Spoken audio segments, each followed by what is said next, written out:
জনগণের পুলিশের মাঝে চরম অবিশ্বাস আর আস্থার সংকট তৈরি হয়েছে। এটি দূর করতে কি ধরনের পদক্ষেপ নেওয়া যায়? দেখুন, প্রথমত সাধারণ মানুষ এবং পুলিশের মধ্যে আস্থার সংকট হয়েছে যে সমস্ত অসৎ অফিসার এবং যে সমস্ত অপেশাদার মানুষের অন্যায় নির্দেশ পালন করতে গিয়ে পুলিশ, তাদেরকে বিচারের আওতায় আনা দরকার। সেই সাথে সাধারণ পুলিশদের অভয় দেওয়া দরকার যে যদিও উপরের নির্দেশেও কোনো অন্যায় করা কোনো মানুষের জন্য জায়েজ নয়, তারপরও যেটুকু ভুল হয়েছে তার জন্য আল্লাহর কাছে মাফ চেয়ে তারা যেন স্বাভাবিক জীবনে ফিরে আসে।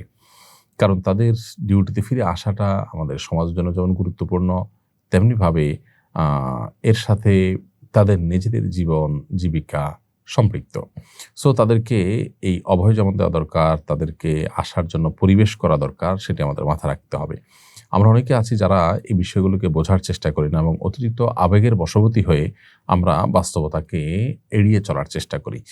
তো যদিও এই বিষয়ে কি পলিসি হতে পারে সেগুলো সংশ্লিষ্ট বিষয় বিশেষজ্ঞরা দেখবেন, স্বরাষ্ট্র মন্ত্রণালয়ের ব্যক্তিবর্গ দেখবেন। এই বিষয়ে যারা এক্সপার্ট আছেন তারা বিভিন্ন পলিসি এপ্লাই করবেন কিভাবে তাদেরকে স্বাভাবিক জীবনে ফেরত আনা যায়। ইতিমধ্যে তাদের পোশাক, তাদের লোগো ইত্যাদি পরিবর্তন করার একটা চেষ্টা করা হচ্ছে। নতুন করে এটাকে ঢেলে সাজানোর চেষ্টা করা হচ্ছে। আলহামদুলিল্লাহ, এটা সন্তাতিভাবে ভালো জিনিস। তবে আহ মৌলিকভাবে অবশ্যই আ কোনো সামান্য কিছু মানুষের ভুলকে গোটা জনগোষ্ঠীর উপরে চাপিয়ে দেওয়া আমাদের উচিত হবে না। অর্থাৎ পুলিশের কিছু সদস্য হয়তো অন্যায় করেছেন, কিছু অফিসার হয়তো জুলুম করেছেন, জুলুমের নির্দেশ করেছেন।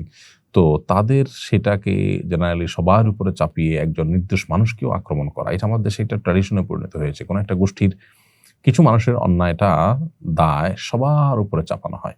তো এই জায়গাটাতে আমাদের আবেগে আমরা করে ফেলি, আমাদের বিবেক কাজ করে না। তো এখানে বিবেককে কাজ করাতে হবে এবং ঈমানদার প্রত্যেকটা কাজকে হিসাব নিকাশ করে করবেন। তিনি নিছক আবেগের বশবর্তী হয়ে যদি কোনো কিছু করেন আর সেটা যদি অন্যায় হয় তাহলে সেক্ষেত্রে অবশ্যই আল্লাহ তাআলার কাছে তাকে জবাবদিহি করতে হবে। আমাদের নিছক আবেগ এবং অনুভূতিকে আমরা প্রাধান্য দিই, আল্লাহর আদেশ নিষেধ পুঙ্খানুপুঙ্খরূপে না মানার কারণে কিন্তু নানা রকমের নৈরাজ্যের মধ্যে আমরা অনেক সময় লিপ্ত হয়ে যাই। এই যে রাষ্ট্রের সম্পদ লুণ্ঠন করা। যাদের কাছে রাষ্ট্রের সম্পদ আছে তারা অন্যায় করেছে, সেই যুক্তিতে রাষ্ট্রের সম্পদ আপনি লুণ্ঠন করতে পারেন না। কিন্তু আমাদের আবেগে আমরা শুধু লুণ্ঠন করা না, সেগুলোকে ধ্বংস নষ্ট করা সেগুলো আমরা করি। ঠিক একইভাবে আ ২-৪ জন বা ১০ জন বা কিছু মানুষের অন্যায়ের কারণে একজন মানুষ অন্যায় করেছেন কি করেননি সেটা বাছবিচার করা ছাড়া আমি তার উপরে অবিচার করলাম, তাকে হত্যা করার জন্য উদ্যত হলাম বা তার উপরে আপনার আক্রমণাত্মক হলাম, সেটা অবশ্যই অন্যায়। একজন ঈমানদার তার বিশ্বাস থাকবে ওমান ইয়ামাল মিসকালা যাররাতিন শাররান ইয়ারা, যে ব্যক্তি বিন্দুমাত্র খারাপ কাজ করবে আল্লাহর কাছে কিন্তু তাকে তার জন্য জবাবদিহি করতে হবে। আর আল্লাহ বলেছেন যে ওয়া আল্লা তাযিরু ওয়াজরাতুন বিজরা উখরা, কোরআনে এক জায়গায় না বহু জায়গায় এই কথা বলা হয়েছে যে কেউ কিন্তু কারো পাপের বোঝা বহন করবে না।